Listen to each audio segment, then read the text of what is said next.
You guys have now reached a third of the way through in the program, and I think it's safe to say that you've covered quite a bit of material. And you know what? I'll even be bold enough to say that you have enough knowledge and experience to be able to talk about this in an interview. So, what have we learned so far? Well, in week one, I led you straight into the financial management cycle, and we learned that this cycle starts with the front desk. And through their day to day operations, checking guests in, checking guests out, they are automatically creating the numbers we need for an understanding of the hotel's financial performance. And you know how this looks like. It comes in the form of this seemingly endless spreadsheet, the raw accounting data that looks like a bunch of random letters and numbers just thrown in together. And this takes us to the business need, where we need someone to come in and organize these numbers. We need someone to come in, take this bunch of random ass letters and numbers, and make sense of it. Because as a hotel owner, I don't care about this. This is useless. And this is where you come in.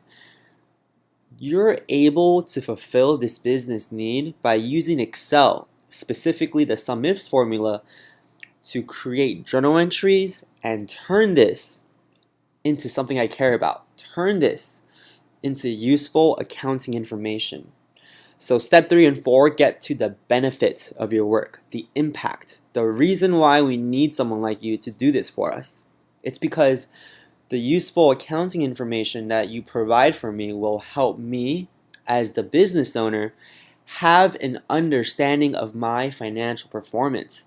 And I can come up with strategies to improve the business. So in week one, I used the example of the elevator to make that point.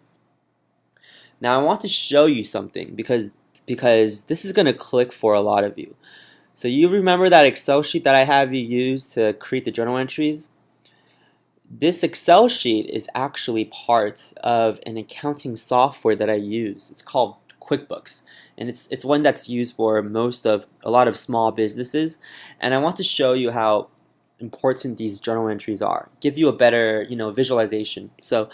This is the Excel sheet that you use is actually part of a QuickBooks importer tool.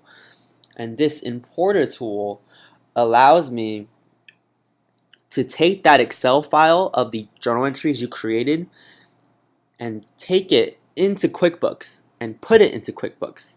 So once it is done, QuickBooks reads the Excel file that you use and it automatically creates this. This is all automatic. It creates the revenue side of our income statement. So if you want a visualization of the impact of your work, this is what you're doing for me. You're taking this raw data here, a bunch of random ass numbers, and you're converting it into this useful accounting information, the revenue side of my income statement. And this is something that I, as a hotel owner, care about because I need to know how much money I'm making. Now, this brings us to lesson 2, where we learn that it's not just about knowing how much money I'm making on a given day. I need to be able to know where this money is coming from. And you also help me do this. So in lesson 2, you use Excel to help me distinguish revenue earned by different market segments, because by knowing the performance of each of my market segments, I can better understand them.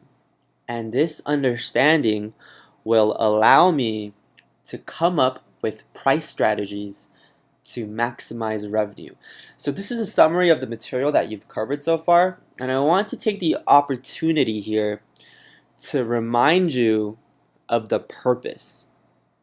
Now I know the structure of this program is like a class where we have these lessons and assignments, but the nature of this program is not like a class. And I think for a lot of us, our schools, they've shaped us into approaching learning the wrong way.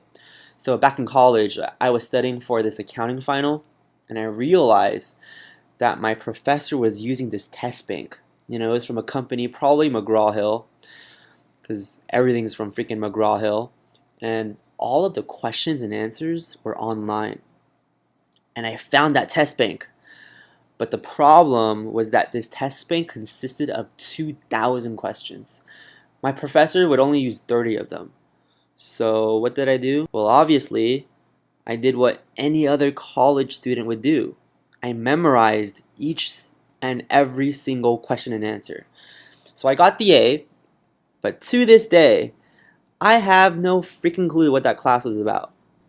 And I don't want this to happen to you because I know many of you are going through the motions, watching the material, doing the assignments, and this is good. This is what I probably would do, but I just want to make sure you remember the purpose because at the end of this program, you're not going to get a grade from this. In fact, you're not even going to get credits. So in order for you to make sure you don't waste your time, your energy, your effort, you need to be grounded in the purpose. Because the purpose is an understanding of how to market yourself.